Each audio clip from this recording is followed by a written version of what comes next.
Hello guys, कैसे हो बच्चों आप सभी। तो बच्चों आज के इस लेक्चर से हम स्टार्ट करने जा रहे हैं आपका next chapter that is motion. You can see clearly on your board we are going to start in an interesting way about motion.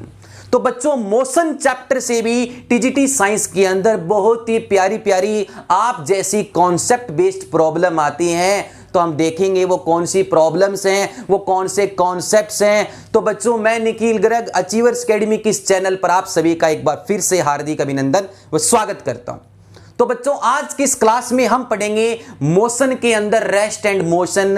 और ये मोशन चैप्टर आपके लिए कोई नया नहीं है, बिल्कुल साइंस के लिए 9th क्लास से शुरू हो जाता है जी। बिल्कुल बेस है हमारा मेडिकल नॉन मेडिकल स्ट्रीम का, जो 9th क्लास में भी पढ़ा है आपने और +1 में भी पढ़ा है। तो इसको हम तैयार करते हैं एग्जामिनेशन पॉइंट ऑफ व्यू से।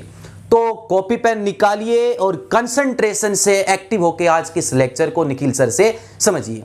तो बच्चों आज के इस लेक्चर में हम बात करेंगे मोशन के अंदर, बात करेंगे डिस्टेंस वर्सेस डिस्प्लेसमेंट, कुछ क्वेश्चंस करेंगे, स्पीड की बात करेंगे, टाइप्स ऑफ स्पीड की बात करेंगे, वेलोसिटीज की बात करेंगे, एक्सेलरेशन की बात करेंगे और न्यूटन सर की 3 फेमस इक्वेशन ऑफ मोशन उनके ऊपर बात करेंगे, ग्राफ्स पर बात करेंगे और जाते जाते हम बात करेंगे सर्कुलर मोशंस की। और टीजीटी साइंस के अंदर प्रीवियस ईयर में पिछले कुछ सालों में बच्चों इस चैप्टर से आए हुए क्वेश्चंस आपसे रूबरू करेंगे। तो आर यू रेडी? ये स्टार्ट करते हैं मोशन।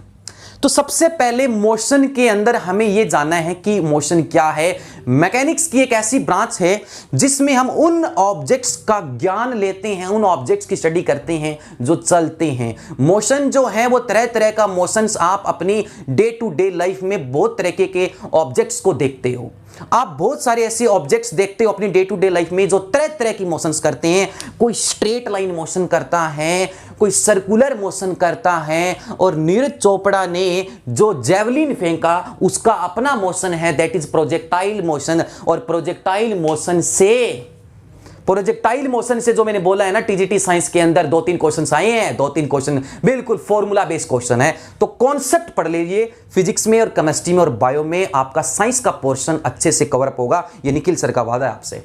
तो बच्चों मोशन के अंदर सबसे पहले हम ये जानेंगे कि किसी भी ऑब्जेक्ट की कितनी स्टेट होती है, किसी ऑब्जेक्ट को आप कितनी स्टेट में पा सकते हो, एक रेस्ट में और एक मोशन में। सर रेस्ट क्या है? रेस्ट वो स्टेट है, वो अवस्था है, वो पोजीशन है किसी ऑब्जेक्ट की जो टाइम के साथ कभी चेंज नहीं होती है। सपोज कीजिए कि आप किसी बच्चे को देख रहे हैं, आप क्लास में पढ़ा रहे हैं, एक बच्चा क्लास में बैठा हुआ है और the time at which in physics you just start to check या observe the motion of any body। कि फिजिक्स में जिस टाइम पर हम किसी चीज के बारे में देखना शुरू करते हैं ना बच्चा लोग, वो टाइम 0 होता है। और वो टाइम 0 कोई भी हो सकता है, वैसे टाइम 0 नहीं होता। सपोज कीजिए कि आपने 8 बजे किसी ऑब्जेक्ट के बारे में जानना शुरू किया तो ठीक 8 बजे का जो टाइम होगा वो आपके लिए 0 होगा, क्योंकि उसके बाद में आपकी मोशन की जर्नी शुरू होती है। तो रेस्ट क्या है कि जब कोई ऑब्जेक्ट टाइम के साथ या सराउंडिंग के अंदर किसी भी फ्रेम ऑफ रेफरेंस के रिस्पेक्ट में when it doesn't changes its position then you will say it is at rest. अगर सर टाइम के साथ वो क्या करता रहे, डिस्प्लेस होता रहे, अपनी पोजीशन को चेंज करता रहे, that is in motion. Suppose कीजिए कि आपकी गाड़ी को मैंने देखा, जिस टाइम पर देखा आपकी गाड़ी आपके घर के बाहर थी, 1 घंटे बाद दोबारा देखा तो आपकी गाड़ी किसी दूसरे स्टेशन पर, दूसरे शहर, दूसरी सिटी चली गई। फिर 1 घंटे बाद देखा और आगे चली गई। इसका मतलब क्या है? टाइम के साथ आपकी कार की पोजीशंस बच्चों चेंज हो रही है, दैट इज इन मोशन। तो बात करते हैं फिजिक्स में 2 टाइप की क्वांटिटीज होती हैं जो मैंने साइड में लिखी है, please write down. Scalar quantities and vector quantities. Scalar quantities वो होती हैं जिनके साथ डायरेक्शन की कोई सेंस नहीं आती है। जैसे मैं पूछूं कि आपका मास बताइए तो आपने कहा कि सर मेरा मास 50 केजी है, तो क्या ये बोलते हुए अच्छा लगेगा क्या? 50 केजी है सर, नॉर्थ डायरेक्शन में एक आएगा चपेड़। क्यों? क्योंकि डायरेक्शन का कोई मतलब नहीं बनता है बच्चों। कुछ ऐसी क्वांटिटीज होती हैं फिजिक्स में जिनके साथ केवल मैग्नीट्यूड ही लगाना ठीक रहता है। जैसे आप बात करते हो सर लेंथ, आप 5 मीटर की बात करते हो, 3 मीटर की बात करते हो, कपड़े वाली दुकान में जाते हो, क्या ये बोलते हो क्या ज्यादा स्मार्टनेस के चक्कर में 5 मीटर कपड़ा काट के दे जल्दी से उत्तर दिशा में, तो उत्तर दिशा में थोड़ा सा अलग ही काट के देगा वो आपको। अरे बेटा 5 मीटर, बच्चे लोग जो 5 मीटर जो होता है वो मैग्नीट्यूड होता है। तो स्केलर क्वांटिटीज वो होती हैं जिनके साथ खाली मैग्नीट्यूड अच्छा लगता है, डायरेक्शन अच्छी नहीं लगती है। Yes please write down this point. ठीक है, जैसे मास है, टाइम है, डेंसिटी है, वॉल्यूम है, एरिया है, ऐसी बहुत सारी हैं फिजिक्स में जिनके साथ केवल मैग्नीट्यूड होता है, डायरेक्शन नहीं होती है। लेकिन इस दुनिया में मैग्नीट्यूड सभी के पास है, डायरेक्शन सबके पास नहीं है। जैसा कि आप सभी जो हैं इस प्लेटफॉर्म के ऊपर जो हैं जिद्दोजहद कर रहे हैं, जी तोड़ मेहनत कर रहे हैं टीजीटी साइंस को निकालने के लिए। तो अगर आपको मैग्नीट्यूड के साथ जो मैं पढ़ा रहा हूं दैट इज मैग्नीट्यूड, और एक सही डायरेक्शन में पढ़ाऊंगा तो वो वेक्टर बन जाती है, वो डिस्प्लेसमेंट बन जाता है, और उस मंजिल तक पहुंचने का सबसे शॉर्टकट बन जाता है बच्चों। ठीक है बच्चों, तो वेक्टर क्वांटिटीज वो होती हैं जिनके साथ मैग्नीट्यूड भी होता है और डायरेक्शन भी होती है। जैसे डिस्प्लेसमेंट, डिस्प्लेसमेंट आपकी जर्नी का वो सबसे शॉर्टकट पाथ है, सबसे शॉर्टेस्ट पाथ है from initial position to final position. ठीक है, और बिल्कुल स्ट्रेट रास्ता। जब भी डिस्प्लेसमेंट की बात करेंगे तो एक स्ट्रेट पाथ आएगा। वेलोसिटी, एक्सेलरेशन, फोर्स वगैरह वगैरह ये वेक्टर हैं। स्टार्ट करते हैं डिस्टेंस वर्सेस डिस्प्लेसमेंट।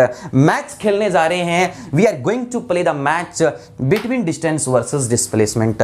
तो बच्चों डिस्टेंस क्या है, एक चीज याद रखना डिस्टेंस के बारे में। डिस्टेंस जो होता है वो आपका वास्तविक रास्ता होता है, एक्चुअल पाथ होता है, आप जैसे जैसे होके जाते हो। और डिस्प्लेसमेंट आपके रास्ते का एक शॉर्टकट बताओ। जैसे मुझे घर से स्कूल जाना है तो घर से स्कूल के बहुत सारे रास्ते हैं, बहुत सारी गलियां हैं, मुड़ मार के जा सकते हो। तो बहुत सारी गलियों से टेढ़ा मेढ़ा ऊपर नीचे होके जाना, that is your actual path and that is your distance. और डिस्टेंस कभी भी नेगेटिव नहीं होती है। कैसे भी चलो, कहीं भी चलो, किधर भी चलो, कैसे ऊपर नीचे टेढ़ा मेढ़ा, डिस्टेंस हमेशा ऐड होती है। डिस्प्लेसमेंट आपका शॉर्टकट रास्ता होता है। जैसे मेरे घर से स्कूल तक एक ऐसा रास्ता जाता है कि जिसमें मुझे कहीं मुड़ने की जरूरत नहीं है, सीधा स्ट्रेट आएगा, शॉर्टकट आएगा, तो दैट इज डिस्प्लेसमेंट। तो यहां पर मैंने एक एग्जांपल से आपको समझाया है, कोशिश कर रहा हूं कि एक पार्टिकल अभी ए पोजीशन पर है, लेट्स से चुन्नू जो है वो ए पोजीशन पर है and he wants to be at B, वो बी पर जाना चाहता है। उसके पास तीन रास्ते हैं भैया, कौन से हैं? एक सर देखो, नंबर 1 टेढ़ा मेढ़ा, नंबर 3 भी टेढ़ा मेढ़ा, लेकिन इनके बीचों बीच सर ने एक ऐसा रास्ता बनाया है जो बिल्कुल स्ट्रेट है and that is shortcut and that is displacement. लेकिन जो बहुत सारी गलियों से बनाया है 1 और 3, वो डिस्टेंस है, बीच वाला डिस्प्लेसमेंट है। बात करते हैं एक अलग एग्जांपल पर कि चुन्नू है, ये क्या है? ये चुन्नू ए से सी पर पहुंचना चाहता है, एक ऐसा पाथ बनाया है। इसके पास 2 तरीके हैं, या तो सर ये पहले बी पर जाए, तो अगर ये बी पर जाएगा तो ए से बी एक डायरेक्शन होगी, और जब बी से सी जाएगा तो दूसरी डायरेक्शन होगी। तो तुरंत इस चीज को दिमाग में फिट कर लो भैया, जब भी डायरेक्शन बदलनी पड़ जाए, जब डायरेक्शन चेंज हो जाती है तो वो डिस्टेंस नहीं, वो डिस्प्लेसमेंट नहीं, सॉरी, वो डिस्टेंस हो जाती है। और जब डायरेक्शन बदलनी ना पड़े, आपकी इनिशियल से फाइनल तक का जो स्ट्रेट पाथ होगा दैट इज योर डिस्प्लेसमेंट कहलाएगी। और जब भी मुड़ना पड़ जाए वो डिस्टेंस होती है, वो एक्चुअल पाथ होता है। तो ए से बी 3 मीटर, बी से सी 4 मीटर, तो A B plus B C हुआ 3 मीटर प्लस 4 मीटर बराबर 7 मीटर। और थोड़ा सा मैथ्स का हम यहां पर सहारा लेके by taking the help of mathematics, Pythagoras theorem, तो ए से सी एक ऐसा रास्ता है जो बिल्कुल स्ट्रेट जा रहा है, और ये डिस्प्लेसमेंट है, ये शॉर्टकट है। और ये कितना आएगा? ये 3 और 4, ये 5 मीटर का आएगा। तो ए से सी जो डिस्प्लेसमेंट आई वो 5 मीटर की आई। तो अब हम बात करने जा रहे हैं डिस्टेंस और डिस्प्लेसमेंट से रिलेटेड कुछ इंपॉर्टेंट टर्म्स हैं, कुछ प्रॉपर्टीज हैं जो बात करेंगे। एक चीज याद रखना, आप पूछ सकते हो क्या डिस्टेंस डिस्प्लेसमेंट के बराबर हो सकती है? जी बिल्कुल हो सकती हैं। Yes, distance can become equal to displacement if an object move straight between 2 position. भैया एक ऑब्जेक्ट यहां से सीधा गया, 10 मीटर गया, तो ए से बी सीधा जा रहा है 10 मीटर, तो यही इसकी डिस्टेंस है और यही इसकी डिस्प्लेसमेंट है। तो डिस्टेंस वैसे तो डिस्प्लेसमेंट से बड़ी होती है लेकिन इक्वल भी हो सकती है। डिस्प्लेसमेंट डिस्टेंस से छोटी होती है और इक्वल भी हो सकती है। डिस्टेंस कभी नेगेटिव नहीं होती। डिस्प्लेसमेंट जीरो हो सकती है, पॉजिटिव हो सकती है, नेगेटिव हो सकती है। कैसे हो सकती है वो चीजों को हम समझते हैं। आई थिंक आप सभी ने इन चीजों को समझ लिया है, उतार लिया है। अब बढ़ते हैं हम अगले कॉन्सेप्ट की तरफ। कौन कहता है कि आसमान में छेद नहीं हो सकता? कौन कहता है कि आसमान में छेद नहीं हो सकता? एक पत्थर तो तबीयत से उछालो यारो। अरे वाह, एक पत्थर तो तबीयत से उछाल, कुछ तो उठ, ठीक है, कुछ तो मेहनत कर, कुछ तो चाहने की इच्छा कर, सब कुछ फूटेगा, आसमान में भी छेद होगा। जज्बा होना चाहिए। स्टार्ट करते हैं। तो डिस्टेंस जो है, डिस्टेंस और डिस्प्लेसमेंट में बात कर रहे हैं। तो डिस्टेंस और डिस्प्लेसमेंट में बच्चों याद रखना है, डिस्टेंस जो होती है वो हमेशा पॉजिटिव होती है। डिस्टेंस पॉजिटिव होती है। डिस्प्लेसमेंट जो है वो पॉजिटिव भी हो सकती है, वो नेगेटिव भी हो सकती है और वो जीरो भी हो सकती है। डिस्टेंस हमेशा ऐड होती है तो पॉजिटिव में आ ही गया। अब बात करते हैं कि सर जो डिस्टेंस है वो greater than equal to displacement होती है, और सर डिस्प्लेसमेंट जो है वो आपकी less than equal to distance होती है। ये स्केलर क्वांटिटी होती है क्योंकि इसमें केवल मैग्नीट्यूड की बात करते हैं। डायरेक्शन तो बहुत सारी होती है, इसमें चेंज हो सकती है, तो डायरेक्शन की बात नहीं करेंगे। We don't talk about direction in the case of distance. और ये वेक्टर क्वांटिटी होती है बच्चों। ठीक है बच्चों, तो ये था थोड़ा सा डिस्टेंस और डिस्प्लेसमेंट के बारे में। हाँ जी, अब हम कर रहे हैं कुछ इंपॉर्टेंट क्वेश्चंस। जल्दी से अपने रफ नोटबुक निकालिए और इन क्वेश्चंस को सोल्व कीजिए। क्या पता टीजीटी साइंस में अब की बार देखने को मिल जाए। ठीक है, कॉन्सेप्ट होना चाहिए आपके पास। साइंस में कहीं से भी क्वेश्चंस बन सकता है। साइंस का कोई जो है एक रेस्ट्रिक्टेड और एक डायरेक्ट ये सिलेबस नहीं है कि इतना पढ़ ले और सिलेक्शन हो जाएगा। नहीं भैया, we have to ready from anywhere. ठीक है, हाँ जी। पहला क्वेश्चन है कि एक पार्टिकल है जो सर्कल में घूम रहा है, सर्कल में घूम रहा है, ये सर्कल में आ गया, जिसका सेंटर O है और इसकी रेडियस 1 मीटर है। ये पार्टिकल जो है वो ए से वापिस यहाँ से यहीं घूमकर एक पूरा चक्कर मारकर यहाँ आ जाता है। तो बताइए पूरे चक्कर के लिए कितनी डिस्टेंस होगी और कितनी डिस्प्लेसमेंट होगी, जल्दी से बताइए। फॉर फुल साइकिल एक पार्टिकल जो है, particle moves in a circular path of radius 1 metre, find out its distance and displacement. तो ये जैसे जैसे होके गया है, तो एक्चुअल तो इसने सर्कुलर पाथ कवर किया है, सरकमफ्रेंस कवर की है, तो 2 पाई आर। और डिस्प्लेसमेंट, सर डिस्प्लेसमेंट आपने बताया था कि सर इनिशियल से फाइनल तक का सबसे शॉर्टकट है। तो भैया जहां से चला था घूम फिर कर वहीं आ गया, तो क्या शॉर्टेस्ट पाथ बचा? रे कुछ नहीं बचा। कितना बचा? डिस्प्लेसमेंट हो गई 0। ठीक है, एक क्वेश्चन करके दिखाइए। एक बॉल है, एक पर्सन है, ये चुन्नू, इस चुन्नू के हाथ में एक बॉल है। इस बॉल को ये ऊपर फेंकता है, ये बॉल ऊपर जाती है, ठीक है, ऊपर जाती है और 10 मीटर की हाइट कवर करती है, 10 मीटर की हाइट कवर करती है और ये वापस नीचे आती है, बॉल वापस नीचे आ जाती है। तो बताइए कि when you throw a ball in vertical directions up to a height of 10 meter and throws वापस क्या आती है, comes back to the earth, find its total distance and displacement। तो पूरी जर्नी की डिस्टेंस बताइए एंड डिस्प्लेसमेंट बताइए। जब एक बॉल को ऊपर फेंकते हैं और वापस जब नीचे आती हैं, तो वापस डिस्टेंस सर 10 ऊपर जाने में और 10 नीचे आने में डिस्टेंस हमेशा ऐड होती है। कितना भी चलो, कैसे भी चलो, बताया था। तो डिस्टेंस होगी बच्चों 20 मीटर, डिस्प्लेसमेंट 0, वापस वहीं आ गया। हाँ जी, अब क्वेश्चन करते हैं अगला। ये सेकंड क्वेश्चन हो गया। थर्ड क्वेश्चन हम करते हैं कि सपोज कीजिए कि ये है हमारे पास नॉर्थ, ये है साउथ, ये हमारी डायरेक्शंस वाले क्वेश्चंस हैं। कुछ आते हैं, ये ईस्ट है, ये वेस्ट है। एक पर्सन जो है वो 10 मीटर साउथ की तरफ चलता है। एक पर्सन, एक गाड़ी 10 मीटर साउथ की तरफ चलती है, फिर वो एक राइट एंगल का टर्न लेती है। 10 मीटर साउथ के बाद 20 मीटर ऐसे जाती है। 20 मीटर ऐसे जाने के बाद आपको बताना है कि इसकी कितनी डिस्टेंस होगी और इसकी कितनी डिस्प्लेसमेंट होगी। तो सर डिस्टेंस तो जैसे जैसे गया है वैसे वैसे काउंट मार दीजिए, तो 10 और 20 तो हो गया सर 30 मीटर तो होगी डिस्टेंस। और डिस्प्लेसमेंट जब भी निकालना हो, whenever you have to find the displacement, just check प्यारे बच्चों initial point and final point and join them in straight path. तो इसके लिए आपको लगाना पड़ेगा पाइथागोरस थ्योरम।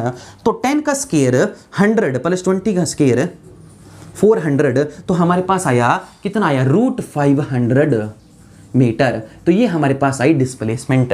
तो आई थिंक आप सभी को ये चीज समझ में आ रही है कि हाँ कि डिस्टेंस और डिस्प्लेसमेंट पर अगर क्वेश्चन आ गया तो हमें करना क्या है। ठीक है, चलो एक क्वेश्चन है वो करके दिखाइए। हमारा घड़ी का क्वेश्चन है। ठीक है, बड़ा सा प्यारा सा क्वेश्चन बनता है घड़ी के ऊपर। बताइए क्या क्वेश्चन होगा कि एक ये घड़ी है हमारी, ये 12 बजे हुए हैं, ये यहाँ पे 6 बजे हुए हैं, ये 3 बजा हुआ है, ये 9 बजा हुआ है। कि आपकी जो मिनट हैंड है, इसमें जो मिनट वाली सुई है, उस मिनट हैंड जो है वो पहले 9 पर थी। मतलब जब आपकी घड़ी में टाइम जब 9 AM था, जब 9 AM था तो 9 AM से 9:30 बजे तक, 9 से 9:30 बजे तक की मूवमेंट में मिनट हैंड की आपको निकालनी है डिस्टेंस बच्चों, और डिस्प्लेसमेंट निकालनी है। जल्दी से निकालिए। तो सबसे पहले 9 बजाइए। तो 9 बजाने के लिए क्या करना है, 9 ये घंटे वाली सुई है हमारी और ये मिनट वाली सुई है। ये यहां पर 9 बज चुका है, तो ये 9 इसकी इनिशियल पोजीशन है। 9 कौन सी पोजीशन है बच्चों, 9 है इनिशियल। हमें इस घड़ी की लेंथ देखनी है और मिनट वाली सुई दे रखी है 7 सेंटीमीटर की लॉन्ग। जो मिनट वाला डंडा है घड़ी में वो 7 सेंटीमीटर की लंबाई का है। और जब घड़ी 9 से 9:30 पर जब जाती है, टाइम होता है, तो मिनट वाली सुई कितनी डिस्टेंस कवर करती है और कितनी डिस्प्लेसमेंट करती है। बिल्कुल आसान क्वेश्चन है। ठीक है, तो 9:30 बजाई तो 9:30 पर यही सुई जो है हमारी यहां आ जाएगी, 6 पर आ जाएगी। तो यहां पर 9:30 बजेंगे और यहां 9 बजे हुए हैं। तो 9 से 9:30 में सुई की ये इनिशियल पोजीशन है और ये इसकी फाइनल पोजीशन है। तो ये वापस नीचे 7 सेंटीमीटर। तो ये इसका इनिशियल पॉइंट, ये इसका फाइनल पॉइंट। तो इनिशियल से फाइनल बताओ इसकी टोटल डिस्प्लेसमेंट कितनी आएगी। तो टोटल डिस्प्लेसमेंट इसकी कितनी है, इनिशियल से फाइनल कितनी आएगी टोटल डिस्प्लेसमेंट, 14 सेंटीमीटर की डिस्प्लेसमेंट है। बताइए इसकी डिस्टेंस कितनी आएगी। तो डिस्टेंस एक बात बताइए कि यहां पर थी ये सुई घूमकर यहां आ गई, तो इसने सर्कल का इतना हिस्सा कवर किया है, इतना हिस्सा कवर किया है। तो सर्कल का आपको क्या निकालना है, सर्कल का आपको निकालना है हाफ सरकमफ्रेंस। भैया ये सर्कल है तो सर्कल का आधा हिस्सा क्या होता है, सरकमफ्रेंस होता है। ठीक है ना, तो सरकमफ्रेंस का आधा हिस्सा कितना हुआ आपके पास, πr। ठीक है, तो इसे आप निकाल लीजिए, ये क्वेश्चन आपका सोल्व हो जाएगा। बिल्कुल प्यारे से कॉन्सेप्ट बेस्ड क्वेश्चंस हैं। अगर कॉन्सेप्ट आता होगा तो आप इजीली क्वेश्चंस को सोल्व कर लेंगे। तो जाते जाते क्वेश्चन और बता दीजिए मुझे। हाँ जी बच्चों, एक पाथ है ऐसा कि एक पार्टिकल 1 मीटर ऐसे गया, 1 मीटर ऐसे गया और 1 मीटर ऐसे गया। तो बताइए ए से बी, बी से सी, सी से डी में कितना डिस्टेंस है, कितना डिस्प्लेसमेंट है। जल्दी से बताइए। यस, फाइंड आउट डिस्टेंस और डिस्प्लेसमेंट। तो एक बात बताइए, हमें ये वाला निकालना है, इनिशियल से फाइनल का ये रास्ता, क्योंकि ये इनिशियल पॉइंट है और ये फाइनल पॉइंट है। तो बताइए कितनी जो है डिस्प्लेसमेंट आएगी। तो डिस्प्लेसमेंट के लिए ये स्ट्रेट पाथ है, तो हमें इतना ये राइट एंगल ट्रायंगल बनानी पड़ेगी। मैथ का जो है हमें सारा लेना पड़ेगा। तो सर अगर ये 1 मीटर है तो ये भी 1 मीटर है और ये 1 मीटर है, तो ये पूरी जो बेस बन गया, ये पूरा बन गया 2 मीटर, ये 1 मीटर। तो पाइथागोरस थ्योरम लगाकर हम निकाल सकते हैं 1 का स्क्वायर प्लस 2 का स्क्वायर का डिस्प्लेसमेंट। तो डिस्प्लेसमेंट आई हमारे पास √5 मीटर और डिस्टेंस एक ऐसे, एक ऐसे, एक ऐसे, 1 2 3, तो डिस्टेंस आई 3 मीटर। ठीक है बच्चों, तो उम्मीद करता हूं कि इतना डिस्टेंस और डिस्प्लेसमेंट पढ़ने के बाद आप इसके इजीली क्वेश्चन सोल्व कर सकते हैं। तो बढ़ते हैं नेक्स्ट कॉन्सेप्ट की तरफ बच्चों, जिसमें बात होने वाली है अब। तो अब आराम से और अच्छे से समझिए, क्योंकि अब टॉपिक और इंटरेस्टिंग होने वाला है। तो बात करेंगे अब हम स्पीड की और वेलोसिटी की और यूनिफॉर्म मोशन की, नॉन यूनिफॉर्म मोशन की। तो बच्चों अब हम जो बात करने जा रहे हैं वो बात करने जा रहे हैं स्पीड की। और एक चीज को नोट कर लेना, स्पीड की सारी बातें वही होती हैं जो डिस्टेंस की होती हैं। मतलब जो काम डिस्टेंस करेगा वो काम स्पीड करेगा। सेकंड जो है वो है आपकी डिस्प्लेसमेंट। तो जो बातें डिस्प्लेसमेंट की होती हैं वही बातें वेलोसिटी की होती हैं, याद रखना। तो मतलब कि डिस्टेंस की सारी बातें बच्चों डिपेंड करती हैं स्पीड के ऊपर। स्पीड जो है वो डिस्टेंस पर कहलाएगा और डिस्प्लेसमेंट से निकलेगी वेलोसिटी। क्या निकलेगी? वेलोसिटी। आई बात समझ में? लेकिन अगर मैं पूछूं स्पीड क्या बताती है, जैसे आपने कई बार बोलते हुए सुना होगा कि जब आप अपने दोस्त के साथ बाइक पर होते हैं, आपका दोस्त बाइक चला रहा होता है और आप उसके पीछे बैठे होते हैं, तो वो कई बार स्पीड बढ़ा देता है, ठीक है, कुछ शहर में, कुछ भीड़ भाड़ के इलाके में, तो आप उसको बोलते हो थोड़ा सा एक्सीडेंट के डर से, भैया थोड़ा स्लो कर ले भैया, ठोकेगा क्या, मरवाएगा क्या। लेकिन इतना खुला रास्ता होता है, इतना क्लियर रास्ता होता है, ठीक है, तो उसके ऊपर वो आपका दोस्त जो है बहुत ही स्लो चला रहा होता है और आपको पहुंचना जल्दी है, तो आप कई बार बोलते हैं थोड़ा सा बढ़ा ले भैया, ऐसे तो 4 दिन में नहीं पहुंचेंगे। तो स्पीड का मतलब है, स्पीड टेल्स अस दैट, हमें यह बताता है कि how much an object is fast और स्लो, कि कोई ऑब्जेक्ट जो है वो कितना फास्ट है कितना स्लो है, उसमें मोशन की क्वांटिटी कितनी है, क्वांटिटी ऑफ मोशन, मतलब टाइम के साथ वो अपनी पोजीशन को किस हिसाब से चेंज कर रहा है। Rate of change in positions बोलते हैं बच्चों, क्या बोलते हैं? रेट वर्ड जो होता है वो टाइम से जुड़ा हुआ होता है। तो स्पीड क्या है? तो बच्चों स्पीड हमें बताती है rate of change in position, rate of change in, कि टाइम के साथ जो पोजीशन में चेंज आ रहा है ना बच्चों, अरे भैया पांडे जी, जो पोजीशन में टाइम के साथ चेंज आ रहा है, कितना फास्टली चेंज हो रहा है, कितना स्लोली हो रहा है, that term telling about speed, वो टर्म आपको स्पीड बताती है। और वेलोसिटी और स्पीड में कोई फर्क नहीं है, लेकिन अगर सारा काम एक डायरेक्शन में हो रहा है, वन डायमेंशन में हो रहा है, तो वेलोसिटीज होती हैं, वो वेलोसिटी की बातें होती हैं। लेकिन कोई डायरेक्शन की बात नहीं होती तो स्पीड की बोलते हैं। तो वैसे स्पीड और वेलोसिटी में कोई फर्क नहीं है। वेलोसिटी एक वेक्टर क्वांटिटी है, स्पीड एक स्केलर। क्यों? क्योंकि स्पीड किस पर डिपेंड करती है? डिस्टेंस। तो डिस्टेंस तो सर मैग्नीट्यूड होता है डिस्टेंस में, डायरेक्शन की तो बात ही नहीं करते। तो अब आपको लिखना है कि स्पीड का फॉर्मूला क्या होता है। तो बच्चों स्पीड होती है हमारी डिस्टेंस अपॉन टाइम, स्पीड होती है distance upon time. SI unit जो होती है, एसआई यूनिट होती है मीटर पर सेकंड, सीजीएस यूनिट होती है सेंटीमीटर पर सेकंड, और भी बहुत सारी चीजें मेजर करते हैं, किलोमीटर पर आवर में मेजर करते हैं। तो इसके ज्यादातर न्यूमेरिकल किलोमीटर पर आवर में आपको दे रखे होंगे, आपको कन्वर्ट करना होगा मीटर पर सेकंड में। वेलोसिटी किसके बराबर होती है बच्चों?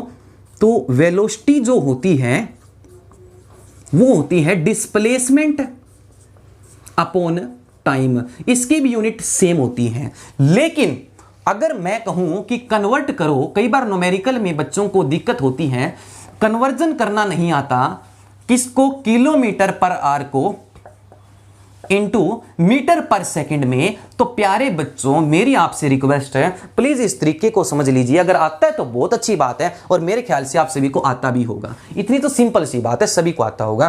तो किलोमीटर पर आवर को मीटर पर सेकंड में कैसे बदला जाता है? जैसे सपोज कीजिए कि 1 किलोमीटर आवर को हमें मीटर पर सेकंड में बदलना है, तो 1 किलोमीटर में 1000 मीटर होते हैं, 1 घंटे में 3600 सेकंड होती हैं। डायरेक्ट तरीका है, याद रख लो, 2 0 से 2 0 ले मरी, 5 2 10 या 2 5 10, 2 पर कटेगा, 2 5 10, 2186, तो हमारे पास ये आ गया। तो क्या 5/18 मीटर पर सेकंड बराबर है 1 किलोमीटर पर आवर के। तो जब भी कोई भी आंसर या जब भी कोई भी चीज किलोमीटर पर आवर में दे रखी होगी, तो आपको जस्ट मल्टीप्लाई करना है उस क्वांटिटी को 5/18 से, तो जो आपका आंसर है वो मीटर पर सेकंड में आ जाएगा। जैसे अगर मैं ये कहूं कि अगर किसी न्यूमेरिकल में स्पीड दे रखी है किसी ऑब्जेक्ट की 5 किलोमीटर पर आवर, तो इसको मीटर पर सेकंड में बदलने के लिए 5/18 से मल्टीप्लाई करेंगे, तो आंसर आया हमारे पास 25/18 मीटर पर सेकंड। बिल्कुल सिंपल है, बस 5/18 से मल्टीप्लाई करना है। तो बात करते हैं स्पीड और वेलोसिटी के टाइप्स के ऊपर। तो स्पीड क्या होती है? स्पीड हमेशा पॉजिटिव होती है। स्पीड हमेशा पॉजिटिव होती है। स्पीड जो है वो नेगेटिव नहीं होती। वेलोसिटी जो है वो आपकी पॉजिटिव भी हो सकती है, वेलोसिटी आपकी नेगेटिव भी हो सकती है, और जीरो। वेलोसिटी पॉजिटिव कब होगी? जब डिस्प्लेसमेंट पॉजिटिव होगा। वेलोसिटी नेगेटिव कब होगी? जब डिस्प्लेसमेंट नेगेटिव होगा। वेलोसिटी जीरो कब होगी? जब डिस्प्लेसमेंट जीरो होगा। आई बात समझ में बच्चों? मतलब साइन कन्वेंशंस में ये ओरिजिन है। ओरिजिन से आगे जाने वाली चीजों के साइन बच्चों समझ लो, पांडे जी समझ लो, ओरिजिन से आगे जाने वालों के साइन पॉजिटिव, ओरिजिन से पीछे आने वालों के साइन नेगेटिव। आई बात समझ में? और वापस आ गया तो डिस्प्लेसमेंट जीरो हो जाएगी। तो इतनी कुछ बेसिक सी बात थी। अब हम बात करते हैं uniform motion, non uniform motions की, ठीक है। और लास्ट में पहले थोड़ा कॉन्सेप्ट रेडी कर रहे हैं, और मैं उम्मीद करता हूं कि आप सभी इंजॉय कर रहे हैं इस लेक्चर को। तो बात कर रहे हैं बच्चों यूनिफॉर्म मोशन की और नॉन यूनिफॉर्म मोशन की। नाम से ही क्लियर है, थोड़ा सा फील आएगा यूनिफॉर्म, एक जैसा। टाइम के साथ जितने मतलब जो टाइम हो रहा है उस टाइम के अंदर जो काम हो रहा है वो एक जैसा हो रहा है, यूनिफॉर्म। जैसे सपोज कीजिए ग्राउंड है, ठीक है, ये हमारी मारुति 800 है। आई लव मारुति 800 M800 जो है हमारी। तो t = 0 पर ये कार A पर थी, ये गाड़ी आगे आ गई, तो आगे आ गई बच्चों, तो ये B पर आ गई मारुति 800, और 1 सेकंड में ये 5 मीटर चलती है। अगले 1 सेकंड में गाड़ी यहां आ गई है, C पर आ गई है। तो ये 1 सेकंड जो है बाद, मतलब 2 सेकंड फ्रॉम स्टार्टिंग। यहां जो इंटरवल है हर 2 पॉइंट का वो 1-1 सेकंड का है, और यहां पर भी 5 मीटर कवर है। तो इस एग्जांपल में गाड़ी इक्वल टाइम 1-1 सेकंड में जो है वो इक्वल डिस्प्लेसमेंट्स कवर कर रही है। तो जब भी कोई भी कार, कोई ऑब्जेक्ट, कोई भी चीज इक्वल टाइम में इक्वल डिस्प्लेसमेंट्स कवर करे तो यूनिफॉर्म मोशन होता है। यूनिफॉर्म मोशन का जो ग्राफ होता है टाइम के साथ, और इसका जो पोजीशन है यहां पर x का मतलब पोजीशन है, वो स्ट्रेट लाइन आता है। इक्वल टाइम में 1 सेकंड में 5 मीटर, फिर अगले सेकंड में 5 मीटर, तो सबको मिलाओगे तो आपके पास स्ट्रेट लाइन आएगा। ग्राफ के बारे में डिटेल में भी जानेंगे, तो धीरे धीरे हम स्टेप वाइज एक-एक चीज को कवर करते हुए जा रहे हैं, तो प्लीज इन चीजों को समझ लीजिए। तो नॉन यूनिफॉर्म मोशन क्या होता है? नॉन यूनिफॉर्म मोशन ठीक इसका उल्टा होता है। अगर मैं ये कहूं कि आपकी गाड़ी इक्वल टाइम में अनइक्वल डिस्प्लेसमेंट कवर कर रही है, या इक्वल डिस्प्लेसमेंट कर रही है अनइक्वल टाइम में, या अनइक्वल डिस्प्लेसमेंट कर रही है अनइक्वल टाइम में, मतलब दोनों में से या तो एक चीज अनइक्वल हो जाए या दोनों ही अनइक्वल हो जाए, दोनों ही केस में नॉन यूनिफॉर्म होगा। फॉर एग्जांपल बच्चों ये ग्राउंड है, क्या है? ग्राउंड। और ये है वापिस हमारी मारुति। तो मारुति t = 0 पर इसको देखना शुरू किया फिजिक्स में वो टाइम A पर, तो गाड़ी A से B पर आ गई। A से B में पहली सेकंड में ये 5 मीटर कवर करती है, पहली सेकंड में 5 मीटर कवर करती है। उसके बाद में गाड़ी यहां आ जाती है, C पर, और नेक्स्ट 1 सेकंड में सर ये गाड़ी जो है 2 ही मीटर चलती है। तो एक बात बताइए, टाइम तो इक्वल है, इक्वल टाइम है 1-1 सेकंड का, लेकिन इक्वल टाइम में सर डिस्प्लेसमेंट इक्वल कवर नहीं की जा रही, अनइक्वल डिस्प्लेसमेंट्स। तो जब कोई गाड़ी इक्वल टाइम में अनइक्वल डिस्प्लेसमेंट्स कवर करे तो बच्चों नॉन यूनिफॉर्म मोशन होता है। नॉन यूनिफॉर्म को वेरिएबल मोशन भी बोलते हैं। वेरिएबल, वेरी करना, चेंज, घटना, बढ़ना, कोई भी हो। यहां टाइम भी अनइक्वल हो सकता था, या 5 लूं, यहां 5 लूं, यहां 1 सेकंड लूं, नेक्स्ट 4 सेकंड में क्या पता 5 करे, तो दोनों में से या तो एक अनइक्वल हो या दोनों ही हो, तो नॉन यूनिफॉर्म। तो वेरिएबल मोशन भी बोलते हैं। अब हम बात करते हैं types of speed and velocity की बात है, तो 2 टाइप की हम बात करेंगे। एक बात करेंगे एवरेज की और एक बात करेंगे इंस्टेंटेनियस की बच्चों, ठीक है। 2 टाइप की स्पीड होती है, दो टाइप की हम स्पीड पढ़ेंगे, एक पढ़ेंगे एवरेज स्पीड, एक हम बात कर रहे हैं एवरेज स्पीड की। और जो एवरेज, याद रख लो, पहले से इस चीज के बारे में सीख लो कि एवरेज स्पीड जो निकलेगी वो लॉन्ग टाइम इंटरवल के लिए निकलेगी, वो निकलेगी लॉन्ग टाइम के लिए, वो निकलेगी लॉन्ग। और लॉन्ग टाइम के अंदर जो बात करते हैं वो एवरेज की, क्योंकि उस दौरान स्पीड्स जो है वो बहुत बार चेंज जो है वो होती रहती है या हो रखी होती है, कभी 5 से, कभी 10 से, कभी 15 से, कभी 25 से। तो एक पूरे, जैसे आप जो हैं वो सालासर गए हैं, तो सालासर जब जाते हैं आप अपने, तो बहुत दूर पड़ता है, तो उस दौरान आप अपनी गाड़ी की स्पीड को बहुत बार रास्ते में, रोड के ऊपर चेंज करते हो।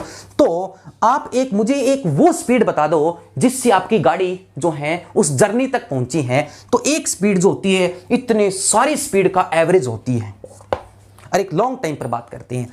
सेकंड, आई थिंक आप सभी को समझ में आ रहा है कि मैं कौन सी बताने जा रहा हूं, and that is instantaneous, instantaneous speed.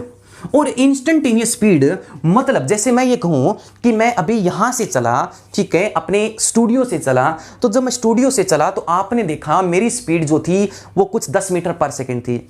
बाद में थोड़ी सी आगे चलकर किसी स्टेशन पर मेरी 25 हो गई, 40 हो गई, 45 हो गई। तो सर किसी एक स्टेशन पर जब मेरी स्पीड जो कुछ ही देरी तक थी, for a very small time के लिए, किसी एक स्टेशन पर चलते वक्त उस जर्नी के दौरान बीच में से जो कोई स्पीड निकलती है, जो आपकी गाड़ी स्पीड बताती है, जो आपका व्हीकल स्पीड बताता है, वो फ्लैक्चुएट करता है, वो इंस्टेंटेनियस बताता है। अरे एक बात बताओ, आप गाड़ी लेके दौड़ रहे हो, तो आपकी गाड़ी की स्पीड अभी 20 मीटर पर सेकेंड है, सुई 20 पर दिख रही है, तो क्या 20 मीटर पर सेकंड ही नजर आएगी क्या मुझे पूरी रोड के ऊपर? चेंज नहीं करोगे, ब्रेक नहीं लगाओगे, बढ़ाओगे नहीं। तो मतलब sir at a particular instant पर, at a particular instant of time पर जो स्पीड होती है वो इंस्टेंटेनियस होती है। तो एवरेज स्पीड को हम यहां बोलेंगे, एवरेज स्पीड को बोलेंगे total distance, total distance by total time. तो एवरेज स्पीड कहलाएगी total distance by total time. और इस एवरेज स्पीड को हम यहां पर, एवरेज स्पीड को हम यहां पर लिखेंगे डेल्टा एक्स अपॉन में डेल्टा टी।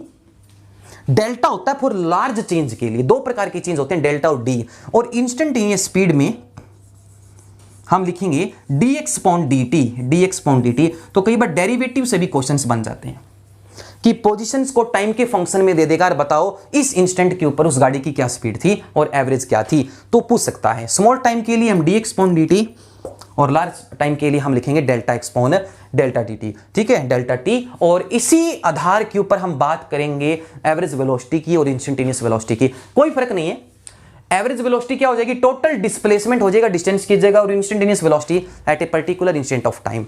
तो बच्चों ये कुछ इंफॉर्मेशन थी डिस्टेंस, डिस्प्लेसमेंट, स्पीड, वेलोसिटी के बारे में। अब हम पढ़ने जा रहे हैं एक्सेलरेशन और कुछ important relation examination point of view से। तब तक के लिए इसको तैयार कीजिए, अभी हम देखते हैं कुछ नेक्स्ट टॉपिक्स। तो बच्चों अब हम स्टार्ट करने जा रहे हैं आपके नेक्स्ट टॉपिक, जिसके अंदर डिस्कशन होने वाली है ग्राफ्स के बारे में।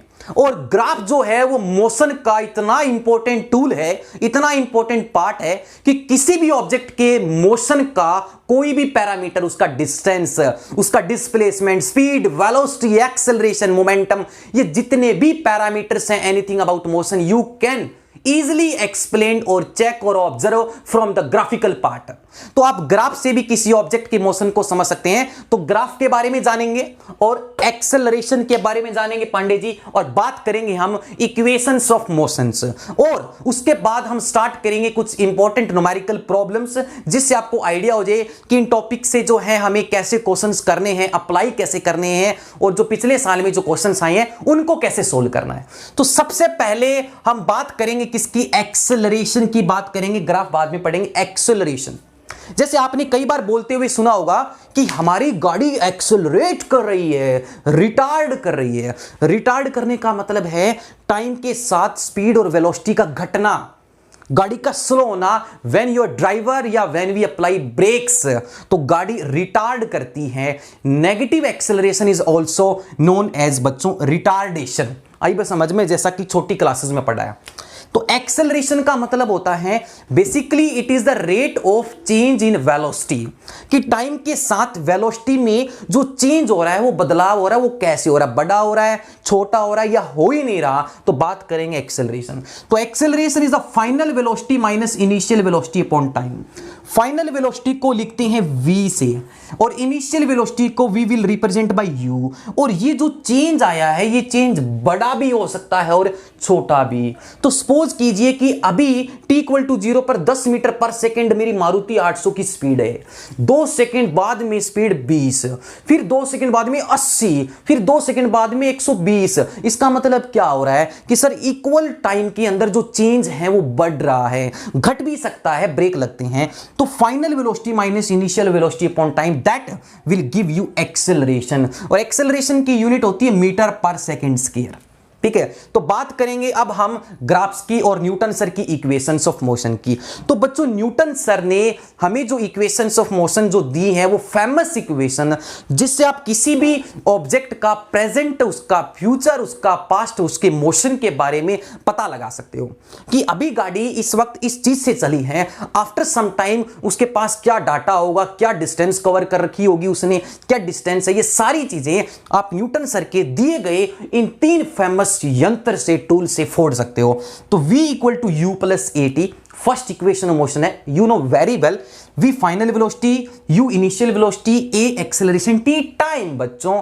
And the second one is s equal to ut plus half at square, third v square minus u square equal to 2s। and the last equation, ये जो इक्वेशन है ये अपने आप में इंपॉर्टेंट है, इसके ऊपर बहुत बढ़िया क्वेश्चंस आते हैं। This is the distance traveled by any object in a particular second or in nth second। जैसे इसमें 2 तरीके के क्वेश्चंस बनते हैं कि पहले 10 सेकंड में गाड़ी कितना चली, तो टोटल टाइम में डिस्टेंस निकालने के लिए यू विल यूज सेकंड। लेकिन पूछे ठीक 9वें सेकंड में कितना चली, 7वें सेकंड में कितना चली, तो किसी एक पर्टिकुलर सेकंड में निकालने के लिए you will use fourth equation of motion. This is the snth distance traveled in a particular second, u plus a by 2 2n minus 1। ठीक है बच्चों, अब हम बात करते हैं ग्राफ्स की। तो सबसे पहला ग्राफ है पोजीशन टाइम ग्राफ बोल दो, डिस्टेंस टाइम ग्राफ बोल दो। तो इसमें ऑब्जेक्टिव ये बन सकते हैं कि आपको कोई भी ग्राफ दे दे और नीचे 4 ऑप्शंस जो हैं आपको दे रखी होंगे, बताओ कि ये जो ग्राफ है इनमें से, इन 4 ऑप्शन में से कौन सा ग्राफ के लिए इसमें से जो है वो राइट ऑप्शन है, मतलब ये ग्राफ जो है वो किस मोशन को रिप्रेजेंट कर रहा है, इससे क्या मोशन समझ में आ रहा है। तो डिस्टेंस टाइम ग्राफ बोल दो, पोजीशन टाइम ग्राफ बोल दो। और इससे प्यारे बच्चों एक ऑब्जेक्टिव क्वेश्चन ये भी बन सकता है कि डिस्टेंस टाइम ग्राफ की, पोजीशन टाइम ग्राफ की स्लोप क्या देती है, वेलोसिटी टाइम ग्राफ की स्लोप क्या देती है, इसके अंडर का एरिया क्या देता है, इस पर क्वेश्चंस आते हैं, बेस्ड क्वेश्चन करते हैं। तो एक बात बताइए कि एक गाड़ी है, टाइम यहां पर डिस्टेंस वर्सेस टाइम है, हॉरिजॉन्टल पर तो टाइम फिक्स रहेगा क्योंकि मोशन पढ़ रहे हो। मोशन का मतलब है टाइम के साथ फेरबदल करना, जो है डिस्प्लेसमेंट मूव करना। तो टाइम, तो यहां पर है हमारा टाइम, टाइम इधर है डिस्टेंस वर्टिकल एक्सिस के ऊपर। तो एक बात बताइए, डिस्टेंस और टाइम के अंदर जो लाइन है वो टाइम एक्सिस के पैरेलल है, बराबर है। तो जिस टाइम पर देखा कोई गाड़ी यहां पर थी, उसके बाद में टाइम तो बढ़ता जाएगा, लेकिन टाइम बढ़ने से उसकी पोजीशंस वहीं की वहीं बनी हुई है, चेंज नहीं हो रही है। इसका मतलब ये ग्राफ आपको बता रहा है कि गाड़ी के अंदर कोई डिस्प्लेसमेंट कवर नहीं हो रही है, ऑब्जेक्ट मोशन में नहीं है, object is at stationary positions at rest. तो ये पहला रेस्ट को बताता है। दूसरा देखिए कि सर इक्वल टाइम के अंदर इक्वल डिस्टेंस कवर की जा रही है। और याद रख लो, जब भी 2 लाइन के बीच में स्ट्रेट लाइन ग्राफ आता है वो यूनिफॉर्म स्पीड का ग्राफ होता है, यूनिफॉर्म मोशन का ग्राफ होता है। ठीक है, जैसे मैंने थोड़ी देर पहले बताया था, मारुति 800 से समझाया था कि 1 सेकंड में 5-5 मीटर, जैसे पहली सेकंड में 5, दूसरी में 5, तीसरी में 5, तो इन सारे पॉइंट को ज्वाइन करोगे तो आपको यूनिफॉर्म मोशन का ग्राफ मिलेगा। मतलब इसके अंदर जो स्पीड बनी हुई है वो एक जैसी स्पीड बनी हुई है, यूनिफॉर्म मोशन की बात हो रही है। अब देखो इसके अंदर, और जब भी थोड़ा सा ग्राफ मुड़ के आ जाए ना बच्चों, क्या आ जाए, कर्व, तो जब भी कर्व आ जाता है तो फिजिक्स की एक टर्म यूज करते हैं, स्लोप। और स्लोप जो है ना बहुत ही प्यारी टर्म है, मुझे बड़ी अच्छी लगती है। स्लोप से जब क्वेश्चंस निकालते हैं तो इसके अंदर देखो जो ढलान है, जो ढलान है वो बढ़ रही है, और स्लोप बढ़ने से टाइम के साथ जो डिस्टेंस है वो तेजी से बढ़ रही है। तो हम यहां कहेंगे सर जो स्लोप है वो इंक्रीज हो रही है। स्लोप क्या हो रही है, इंक्रीज। और स्लोप इंक्रीज का मतलब क्या हो रहा है, यहां पर स्पीड बढ़ रही है, ऑब्जेक्ट फास्टली मूव कर रहा है, फास्टली मूव कर रहा है। नॉन यूनिफॉर्म इंक्रीजिंग ग्राफ है ये, नॉन यूनिफॉर्म इंक्रीजिंग ग्राफ है। इसमें क्या हो रहा है, इसमें स्लोप घट रही है। देखो स्लोप बढ़ी, फिर घटी घटी घटी, और इस पॉइंट पर जाकर स्लोप जीरो हो गई है, स्लोप जीरो हो गई है। मतलब गाड़ी जो है इस पॉइंट पर जाकर एक ही पोजीशन पर बनी रह गई है, या आप कह सकते हो कि सर रेस्ट पर आ गई, उसके बाद में जो है वो डिक्रीज हो रही है। तो मतलब यहां पर स्लोप डिक्रीज हो रही है, स्लोप डिक्रीज हो रही है, यहां पर गाड़ी स्लो हो रही है। क्या हो रही है, गाड़ी स्लो हो रही है, यहां गाड़ी फास्ट हो रही है। जब भी देखना, जब भी ग्राफ चढ़े, असेंट हो, तो कर्व मोशन में फोर्स का स्लोप बढ़ती हुई नजर आती है। जब ग्राफ उतरे तो स्लोप डिक्रीज करती है। तो ये कुछ एक्सटी ग्राफ थे, डिस्टेंस वर्सेस टाइम, जो आपको पता होना चाहिए कि कौन सा पर्टिकुलर ग्राफ मोशन के बारे में क्या सिग्निफाई करता है। This is signify about rest, this signify about uniform motion, this signify about जो है fastly motion, and this is about slowly motion. कि सर ऑब्जेक्ट जो है वो मूविंग स्लो हो रहा है, मूविंग फास्ट हो रहा है, यूनिफॉर्म मोशन, रेस्ट। बच्चों आ जाइए वेलोसिटी टाइम ग्राफ पे कि किसी ऑब्जेक्ट का वीटी ग्राफ क्या बताता है। हाँ जी, एक क्वेश्चन और जल्दी से राइट डाउन कर लीजिए, एक इंपॉर्टेंट पॉइंट राइट डाउन कर लीजिए कि वीटी ग्राफ की और एक्सटी ग्राफ की स्लोप और जो एरिया अंडर है वो क्या देते हैं। हाँ जी, एक्सटी ग्राफ की स्लोप क्या देती है, इधर टी है इधर एक्स है। अगर इसके बीच में स्लोप बनाया और इसकी मैंने अगर स्लोप निकाली तो ये स्लोप क्या देती है, तो इधर है डिस्टेंस, इधर है टाइम। स्लोप का मतलब होता है बच्चों m, और m का मतलब होता है टेंजेंट थीटा, और टेंजेंट थीटा होता है परपेंडिकुलर अपॉन बेस। तो डिस्टेंस अपॉन टाइम से, डिस्टेंस अपॉन टाइम से बताओ फिजिक्स की कौन सी क्वांटिटी मिलती है, स्पीड मिलती है। तो बच्चों एक्सटी ग्राफ की स्लोप क्या देती है, एक्सटी ग्राफ की स्लोप देती है स्पीड। एक नंबर में क्वेश्चन आपसे ऑब्जेक्टिव में बन सकता है कि the slope of XT graph gives you, and you have given 4 option, distance, speed, velocity, acceleration. क्या, तो आपको बताना है कि सर डिस्टेंस टाइम ग्राफ की जो स्लोप है वो आपको स्पीड देती है। तो बढ़ते हैं बच्चों वेलोसिटी टाइम ग्राफ की तरफ। तो बच्चों वेलोसिटी टाइम ग्राफ में अब इधर जो है डिस्टेंस की जगह वेलोसिटी आ गई, इधर तो टाइम रहेगा ही। अब वेलोसिटी टाइम में लाइन अगर टाइम एक्सिस के पैरेलल है, इसका मतलब आपने जिस टाइम पर देखा कोई ना कोई वेलोसिटी से गाड़ी ट्रैवल कर रही थी, उसके बाद में भी वही वेलोसिटी से ट्रैवल कर रही है, उसके बाद में भी उसी वेलोसिटी से ट्रैवल कर रही है। इसका मतलब क्या हो रहा है, एक्सेलरेशन जीरो है, एक्सेलरेशन जीरो है, और गाड़ी चल रही है कांस्टेंट वेलोसिटी से।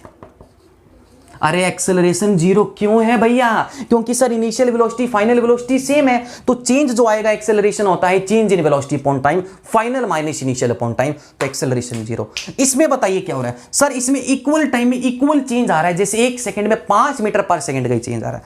जैसे यहां पर 5 है, यहां 10 है, यहां 15 है, तो हर टाइम में 5-5 का चेंज आएगा। तो हम कहेंगे यहां पर जो गाड़ी चल रही है वो चल रही है यूनिफॉर्म एक्सेलरेशन से, यूनिफॉर्म एक्सेलरेशन से। और गाड़ी कहां से शुरू हो रही है, गाड़ी शुरू हो रही है रेस्ट से। अगर किसी ग्राफ का पोर्शन अगर यहां से शुरू हो तो गाड़ी की जो इनिशियल वेलोसिटी थी वो जीरो थी, रेस्ट से शुरू हो रही है गाड़ी, यूनिफॉर्म एक्सेलरेशन का ग्राफ है। बताया था जब भी दो चीजों के बीच में स्ट्रेट लाइन है तो यूनिफॉर्म चीजों का ग्राफ बनता है यहां पे। अब एक बात बताओ, इसमें ग्राफ यहां से शुरू हुआ, इसमें ग्राफ थोड़ा सा ऊपर से, इसका मतलब गाड़ी के पास कोई ना कोई इनिशियल वेलोसिटी है। मतलब the given graph, from the given graph we can conclude that the given object is not starting from rest, it possess some initial velocity. तो गाड़ी के पास कोई ना कोई वेलोसिटी है, उसके बाद में क्या हो रहा है, इक्वल टाइम में इक्वल चेंज आ रहा है। ये भी यूनिफॉर्म एक्सेलरेशन है, क्योंकि भैया ग्राफ तो स्ट्रेट ये भी है, बस फर्क इतना है कि इसमें रेस्ट से शुरू हो रहा है ग्राफ, इसमें जो है ग्राफ रेस्ट में नहीं है, इसमें गाड़ी रेस्ट में नहीं है, स्टार्टिंग से रेस्ट में नहीं थी। अब सर वापिस कर्व वाले आ गए, और कर्व वाले आते ही दिमाग में बोला था स्लोप आ जाना चाहिए, तो इसमें स्लोप बढ़ रही है, टाइम के साथ वेलोसिटी में चेंज बढ़ रहा है। तो ये कैसा ग्राफ है, ये आपका स्लोप बढ़ने वाला ग्राफ है। तो इसमें एक्सेलरेशन बढ़ रहा है, जब स्लोप बढ़ती है तो वीटी ग्राफ की स्लोप क्या देती है? देखो स्लोप का मतलब होता है V upon T, velocity upon time, velocity upon time. तो वेलोसिटी अपॉन टाइम एक्सेलरेशन होता है, तो एक्सेलरेशन बढ़ता है जब स्लोप बढ़ती है। इसमें स्लोप घट रही है, तो स्लोप घटने से बच्चे क्या होता है? एक्सेलरेशन डिक्रीज होता है, एक्सेलरेशन डिक्रीज होता है। और ये ग्राफ तो गजब का है, स्ट्रेट लाइन है तो ग्राफ में एक्सेलरेशन यूनिफॉर्म तो रहेगा, लेकिन नेगेटिव एक्सेलरेशन है, मतलब ब्रेक लग रहे हैं और इक्वल टाइम में आप गाड़ी को रोक रहे हो, change in velocity equal time में इक्वल आ रहा है, लेकिन नेगेटिव आ रहा है। देखो इसने एंटी क्लॉकवाइज सेंस में जो टाइम एक्सिस के साथ जो एंगल बनाया है वो ग्रेटर देन 90 डिग्री बनाया है, ऑब्ट्यूज एंगल बनाया है, 90 से बड़ा बनाया है, और 90 से बड़ा बनाते ही स्लोप नेगेटिव हो जाती है। मतलब यहां गाड़ी जो है वो यूनिफॉर्म रिटार्डेशन में है, मतलब जो ब्रेक लग रहे हैं, गाड़ी जो स्लो हो रही है वो इक्वल टाइम में इक्वल चेंज इन वेलोसिटी करके हो रही है, नेगेटिव एक्सेलरेशन। तो ये थी हमारी 4 equation of motion, XT graph और ये हमारा वीटी ग्राफ। अब 2 इंपॉर्टेंट पॉइंट जो है मैं आपको राइट डाउन करवा रहा हूं, प्लीज उनको राइट डाउन कर लीजिए। उसके बाद में हम क्वेश्चंस डिस्कस कर रहे हैं और हमारा मोशन चैप्टर जो है वो पूरा हो जाएगा। फिर उसके बाद एक नया चैप्टर, इंटरेस्टिंग चैप्टर फोर्स की बात करेंगे, लॉज ऑफ मोशन की बात करेंगे, इनर्शिया की बात करेंगे बच्चों। तो पहला पॉइंट है एवरेज स्पीड के बारे में, please write down. Pandey ji note कर लीजिए, पहला पॉइंट है एवरेज स्पीड के बारे में। कुछ डायरेक्ट फॉर्मूले हैं जो आपको याद रखने हैं एवरेज स्पीड के लिए, अगर निकालना आ गया तो। कि सपोज कीजिए कि ग्राउंड है, ठीक है, और उस ग्राउंड के ऊपर यहां से यहां एक ऑब्जेक्ट ने जो जर्नी कवर करी है वो एस करी है, टोटल डिस्टेंस एस। तो एवरेज स्पीड होती है total distance by total time. तो टोटल डिस्टेंस आपको एस दे दी है और इस टोटल डिस्टेंस को 2 इक्वल पार्ट्स में डिवाइड मार दिया। We divided the total distance into 2 equal parts. तो पहला पार्ट हुआ s बाई 2। भैया सिंपल सी बात है, s के 2 इक्वल इसे करोगे तो s बाई 2 के ही तो बनेंगे। तो यहां से पहला s बाई 2 कवर किया गया v1 स्पीड से, रिमेनिंग s बाई 2 कवर किया गया v2 स्पीड से। तो बताइए एवरेज स्पीड का डायरेक्ट फॉर्मूला क्या होगा? एवरेज स्पीड का डायरेक्ट फॉर्मूला क्या होगा? तो एवरेज स्पीड का आपको डायरेक्ट फॉर्मूला इसमें याद रखना है 2v1 v2 bye v1 plus v2, 2v1 v2 bye v1 plus v2। ये डायरेक्ट फॉर्मूला है। अगर किसी न्यूमेरिकल में एवरेज स्पीड में गाड़ी कहती है कि एक ट्रेन टोटल डिस्टेंस कवर करती है 90 किलोमीटर, उसका पहला 45 किलोमीटर जो है वो 30 किलोमीटर प्रति घंटे की रफ्तार से कवर किया जा रहा है, remaining 45 kilometre is covered with 30 kilometre per our again या 20 kilometre per our, find out the average speed. Then you will use the direct formula 2v1 v2 by v1 plus v2। अगर किसी numerical में अगर किसी object की, किसी गाड़ी की आपको इनिशियल स्पीड दे दे और उसकी फाइनल स्पीड दे दे, मतलब आपको उसकी इनिशियल वेलोसिटी पता है, उसका u पता है, मतलब उस गाड़ी का u पता है और उस गाड़ी का v पता है, भी गाड़ी की इनिशियल पता है, गाड़ी की फाइनल पता है, और पूछा एवरेज निकालो। तो एवरेज निकालने का प्यारे बच्चों डायरेक्ट फॉर्मूला है क्या? Sum of initial velocity and final velocity by 2। ये भी इंपॉर्टेंट फॉर्मूला है, प्लीज राइट डाउन। कि अगर u और v दे रखा हो, डायरेक्ट है u plus v by 2, sum of initial velocity and final velocity by 2। तो अब हम कुछ इंपॉर्टेंट क्वेश्चंस की तरफ जा रहे हैं, तो प्लीज इसको तैयार कीजिए इस कॉन्सेप्ट को और अभी क्वेश्चंस के लिए बने रहिए। देख so guys we are going to start some important numerical problems और कुछ इंपॉर्टेंट क्वेश्चंस जो आपके टीजीटी साइंस के अंदर इस चैप्टर से जो आए हैं। तो स्टार्ट करते हैं। Are you ready? तो open your rough notebook and try to solve this questions with me. तो बच्चों पहला क्वेश्चन कह रहा है कि गाड़ी है जो रेस्ट से शुरू हो रही है, मतलब रेस्ट से शुरू होने का मतलब है रेस्ट वर्ड बोलती है, मतलब गाड़ी की इनिशियल स्पीड कुछ नहीं है, इनिशियल वेलोसिटी 0 है। तो एक गाड़ी रेस्ट से शुरू हो रही है, पहला क्वेश्चन एचटेट में आया हुआ क्वेश्चन है ये। तो t इक्वल टू 0 पर उसकी इनिशियल स्पीड 0 है। अब कहता है कि वो गाड़ी जो है वो कांस्टेंट एक्सेलरेशन से चलती है फ्रॉम रेस्ट, और किसी t टाइम पर मैंने उसकी वेलोसिटी देखी 100 मीटर पर सेकंड हुई। कितनी हुई? 100 मीटर पर सेकंड किसी टी टाइम पर हुई, मुझे नहीं पता कि 5 सेकंड बाद हुई, 10 सेकंड बाद हुई, मतलब हम एक जनरल टाइम टी ले लिया, उसके ऊपर 100 है। अब कहता है कि उस टी से आफ्टर 1 सेकंड मोर, तो इस टी पर तो 100 है, इस टी से अगर 1 सेकंड आगे चलोगे, तो इस टी से 1 सेकंड आगे चलोगे तो ये आ गया हमारे पास t plus 1 second. T plus 1 पर जाकर दोबारा से स्पीड देखी 150 मीटर पर सेकंड है। तो पहले क्वेश्चन में, इस क्वेश्चन में पूछा है, दोबारा बता रहा हूं, एक गाड़ी रेस से शुरू हो रही है जिसकी इनिशियल वेलोसिटी 0 है, कांस्टेंट एक्सेलरेशन से दौड़ती है, जो नहीं पता, तो सबसे पहले एक्सेलरेशन निकालेंगे हम। फिर आपको यह पूछा है कि इस t से लेकर t+1 के अंदर ये जो आपका इंटरवल है, इस इंटरवल में आपकी गाड़ी कितना डिस्टेंस कवर करी है। t, इस t टाइम तक जो है, इस t टाइम पर वेलोसिटी थी 100, आपको बताना है t+1 के बाद में वेलोसिटी 150 हुई, तो t से जो नेक्स्ट 1 सेकंड है ये t+1 सेकंड का ही इंटरवल है, ये t सेकंड का है, ये t+1 का, तो यहां से यहां का मतलब हुआ t आपको निकालनी है फाइंड बच्चों डिस्टेंस ट्रेवल्ड।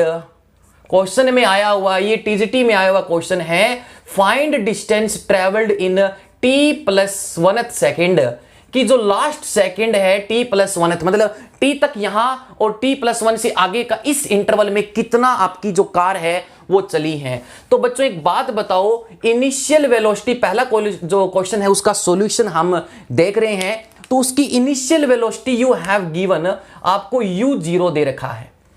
क्या दे रखा आपको?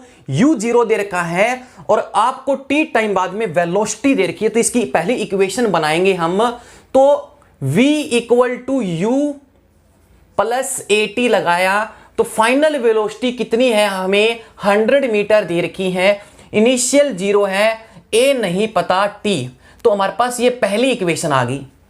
अब कह रहा है कि सर वापिस वेलोसिटी मुझे 150 दिखी, जब टाइम मेरा कितना हुआ, जब मेरा टाइम हुआ t+1, कितना हुआ मेरा t+1, तो यहां पर हम दोबारा बनाएंगे, तो फाइनल वेलोसिटी हम यहां लिखेंगे बच्चों 150 = 0 प्लस, यहां पर 150 + 0 = क्या लिखेंगे यहां पे a इंटू में टाइम हम यहां लिखेंगे t+1। इसको फर्स्ट इक्वेशन मान लिया, इसको सेकंड मान लिया। तो अब हम क्या करेंगे, देखो दोबारा से t टाइम पर वेलोसिटी 100 थी और t+1 इससे 1 सेकंड मोर 150 होगी, तो दोनों के लिए मैंने पहली equation of motion, Newton sir की फर्स्ट इक्वेशन की हेल्प लेके मैंने 2 इक्वेशन बना ली। तो सब्ट्रैक्ट करना है आपको फर्स्ट को फ्रॉम सेकंड से, मतलब सेकंड माइनस फर्स्ट करो, तो यहां से आपको यह पता चलेगा कि इस गाड़ी का एक्सेलरेशन कितना है। तो 150 - 100, लेफ्ट हैंड साइड में से लेफ्ट हैंड साइड की चीजों को माइनस कर दो, राइट हैंड साइड में से राइट हैंड माइनस कर दो, तो क्या आया, a कॉमन आ गया, तो ये आ गया हमारे पास t+1 माइनस में, t+1 माइनस में ये हमारे पास आया t। आई बस बच्चों, तो यहां से हमारे पास जो है वो a निकल आएगा। तो हम क्या करेंगे, देखो हमने सेकंड में से पहली को माइनस कर दिया, इसलिए ताकि गाड़ी का एक्सेलरेशन इसके बीच में पता चल जाए गाड़ी किस एक्सेलरेशन से दौड़ रही है। तो t से t कैंसिल आ गया, एक्सेलरेशन आ गया हमारे पास 150 में से जो 100 गए हमारे पास वो आया 50 मीटर पर सेकंड स्क्वायर के एक्सेलरेशन से सर गाड़ी जो थी वो हमारी दौड़ रही थी। तो 50 मीटर पर सेकंड स्क्वायर के एक्सेलरेशन से गाड़ी दौड़ रही थी, तो यहां से आपने यहां तक का एक्सेलरेशन निकाल लिया है। तो अब हम क्या करेंगे, अब हम निकालेंगे जो क्वेश्चन पूछ रहा है पांडे जी। क्वेश्चन क्या कह रहा है कि यहां से यहां तक t+1 सेकंड के इंटरवल के अंदर गाड़ी कितना चली है। तो आपको उसकी इनिशियल वेलोसिटी पता है, आपको फाइनल पता है, और गाड़ी का एक्सेलरेशन कांस्टेंट है जो अभी आपने निकाला है 50। तो आपको u पता है, आपको v पता है और आपको a पता है। तो न्यूटन सर की थर्ड इक्वेशन में तीनों चीजें सेट हो रही हैं। तो v² - u² = 2as। v² कितना है, ये आ गया हमारे पास 150 का स्क्वायर, u² कितना है मेरे पास 100 का स्क्वायर, 2 एक्सेलरेशन 50 आया है, डिस्प्लेसमेंट s है निकल जाएगी। तो एक काम करो, s निकालना है बाय 100 कर दो, इससे बच्चों आपका आंसर आ जाएगा। देखो कितना आसान था, एक्सेलरेशन निकाला, लास्ट सेकंड के इस t+1 सेकंड के अंदर डिस्टेंस निकालने के लिए हमें a चाहिए था, क्योंकि u पता है, v पता है, तो s निकल आएगा बीच में। तो पहला क्वेश्चन आई थिंक आप सभी को समझ में आ गया। तो बढ़ते हैं, अगला क्वेश्चन जो है, जो एचटेट में आया हुआ है, वो क्वेश्चन क्या कह रहा है। तो बच्चों अब हम सेकंड क्वेश्चन देख रहे हैं। सेकंड क्वेश्चन क्या कह रहा है, जो सेकंड क्वेश्चन है वो भी एचटेट टीजीटी साइंस के अंदर आया हुआ है। न्यूटन सर की 3 इक्वेशन ऑफ मोशन से इस क्वेश्चन को सोल्व करेंगे। क्वेश्चन क्या कह रहा है कि क्वेश्चन कह रहा है कि आपके पास एक बैलून है, वो गैस वाला बैलून है, पैराशूट बोल सकते हो, जो हवा में आप उड़ते हुए देखते हो मूवी वगैरह में, या किसी ने अगर रियल में देखा है, कोई अगर उसके ऊपर झूला है तो अच्छे से वो समझ सकता है कि बैलून ऊपर उड़ रहा है ग्राउंड से। तो बैलून जो उड़ रहा है वो 5 मीटर पर सेकंड की कांस्टेंट स्पीड से जा रहा है, और उस बैलून में से एक पत्थर को हम जस्ट ड्रॉप करते हैं। तो वो जो बैलून को ड्रॉप किया जा रहा है वो तब ड्रॉप किया जा रहा है जब बैलून ग्राउंड से 50 मीटर की हाइट पे था। तो ये बताना है कि स्टोन जब जितने टाइम में नीचे आएगा उतने टाइम में बैलून कितनी डिस्टेंस कवर करेगा। तो आपको बताना है total distance of balloon from the ground when you release a stone from the balloon, it was just at 50 metre from the ground. जब बैलून जो था वो ग्राउंड से 50 मीटर की हाइट पे था, तो वहां से स्टोन को ड्रॉप कर दिया। तो आपको यह बताना है कि टोटल जो हाइट होगी बैलून की वो कितनी होगी जब वो नीचे की तरफ आएगा। जितनी देर में नीचे आएगा उतना वो बैलून ऊपर कहां जाएगा, कितनी की देर तक जाएगा, वो आपको डिस्टेंस निकालनी है। क्योंकि 50 आपको पता है, तो आपको यह बतानी है जितने टाइम में पत्थर नीचे आएगा उतने टाइम में बैलून ऊपर कितनी डिस्टेंस कवर करेगा, फिर आप टोटल निकाल सकते हो। तो एक बात बताइए मुझे, जो स्टोन नीचे आ रहा है, उसको कितनी वर्टिकल डिस्प्लेसमेंट कवर करनी है, 50 की। और जैसे ही स्टोन को बैलून से रिलीज किया तो उस टाइम स्टोन के पास इनिशियल वेलोसिटी कितनी थी, 5 मीटर पर सेकंड है। क्योंकि बैलून मोशन में था, तो स्टोन को जो रिलीज किया, हमने ड्रॉप किया है, उसके पास इनिशियल वेलोसिटी 5 थी, क्योंकि बैलून मोशन में था। तो न्यूटन सर की सेकंड इक्वेशन लगाएंगे, h = ut + ½ gt², या s = ut + ½ at²। तो इसमें 50 जो है हमारी वर्टिकल डिस्प्लेसमेंट है बच्चों, और u5 इसकी इनिशियल वेलोसिटी है। लेट कर लो कि t वो टाइम टेकन है जिसके बाद वो ग्राउंड पर आ जाता है, और +½ और ग्रेविटी नीचे है, ठीक है, ग्रेविटी जो है हमारी नीचे, तो हमने यहां पर इसको यूज कर लिया 5t। अच्छा, इसमें एक साइन कन्वेंशंस आप याद रख सकते हो कि ऊपर की चीजों के साइन हम पॉजिटिव ले सकते हैं, ऊपर की चीजों के साइन जो ऊपर जा रही हैं चीजें पॉजिटिव, नीचे के साइन आपको नेगेटिव लेने हैं। तो वर्टिकल डिस्प्लेसमेंट नीचे, तो हमने यहां पर माइनस ले लिया, नीचे आ रहा है बैलून, और उस जो ये बैलून ऊपर जा रहा था तो हमने इसको प्लस ले लिया, +½ ग्रेविटी जो है वो नीचे की तरफ है, तो हमने यहां पर इसको ले लिया -10 × t²। तो ये हमारे पास कितना आया, हाँ जी बच्चों, तो ये हमारे पास आया -50 = 5t। यहां से मैं टाइम निकाल लूंगा, जितने टाइम बाद में स्टोन नीचे आएगा, तो फिर हम उसके बाद में देख लेंगे बैलून और कितना ऊपर जाएगा उतने टाइम में।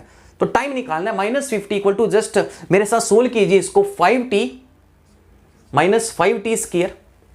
हाँ जी, दोनों तरफ जो है मैंने इसको 5 से डिवाइड कर दिया ताकि इक्वेशन सिंपल हो जाए।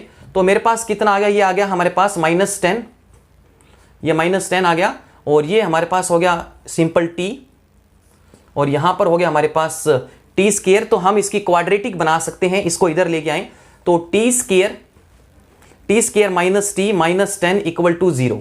तो ये मेरे पास जो है क्वाड्रेटिक आ गई। तो मेरे पास जो क्वाड्रेटिक आई है बच्चों वो ये t² - t -10 = 0। ठीक है बच्चों, तो ये मेरे पास जो है वो क्वाड्रेटिक आई है। इस क्वाड्रेटिक के आपको रूट निकालने हैं, तो t = -b, तो ये हमारे पास +1 ± b² 1 -4ac 10/2। तो बच्चों ये हमारे पास जो t की वैल्यू आई है वो 2 आएगी, और टाइम की वैल्यू कभी नेगेटिव नहीं होती, जो प्लस वाला टाइम आएगा वो आपका एक्चुअल टाइम होगा।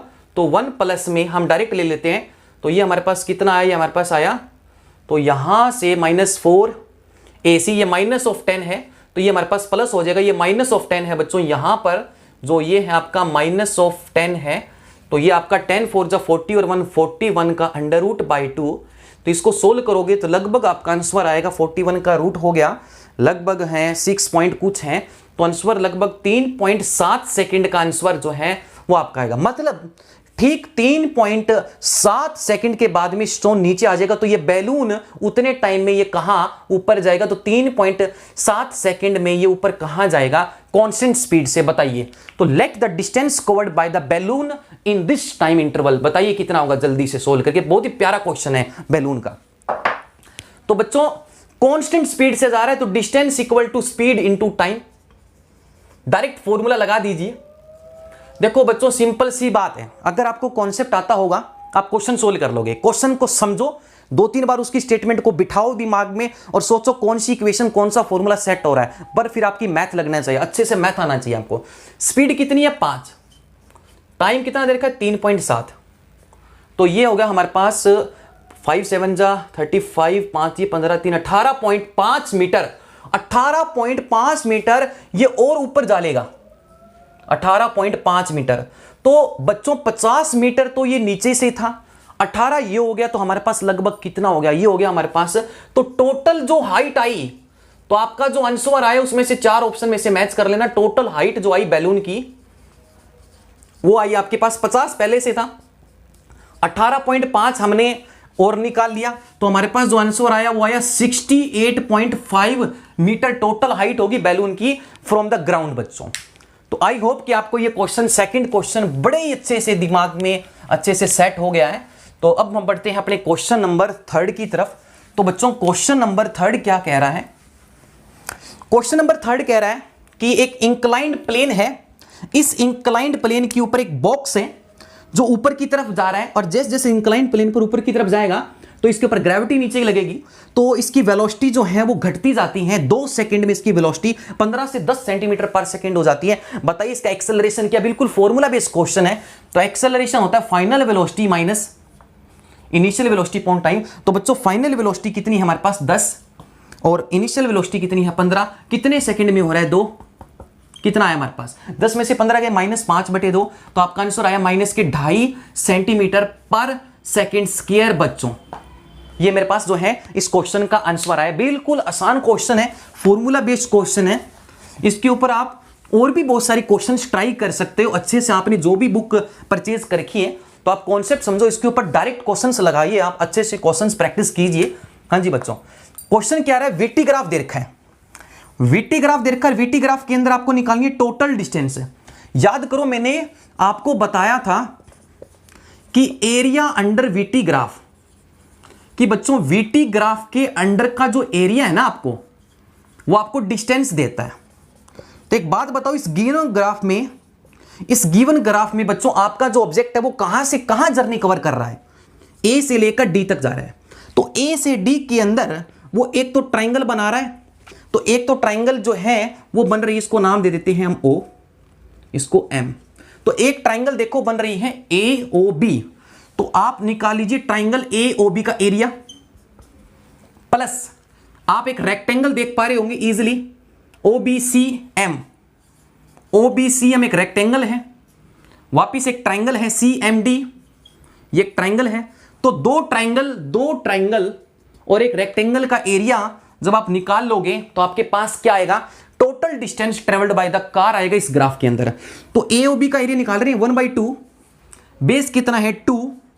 इस ट्राइंगल में बेस 2 और हाइट 40 है, प्लस रेक्टेंगल का एरिया लेंथ इंटू ब्रेथ, तो ये 2 है, ये 40 है, तो 40 इंटू 2, फिर 1/2 बेस कितना है? 2, और हाइट 40 है, तो ये कितना आ गया मेरे पास? ये आ गया 40 40 80, तो 40 दूनी 80, फिर 40, तो मेरे पास कितना आया? देखो 40 120 160 मीटर आपकी गाड़ी चली है। तो आपने इस क्वेश्चन को जो सोल्व किया है वो एरिया अंडर से सोल्व किया है बच्चों।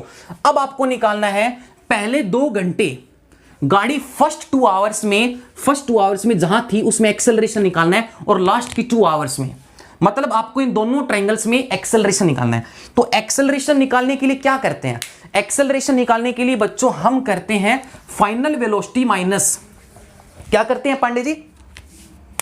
एक्सेलरेशन करते हैं final minus initial upon time. तो बताइए पहले 2 घंटे में फाइनल वेलोसिटी कितनी थी? 40, इनिशियल कितनी है? 0, तो फाइनल 40, ये 0, टाइम कितने? 2 घंटे, तो कितना आया? 20 किलोमीटर पर आवर स्क्वायर, ये आया हमारे पास।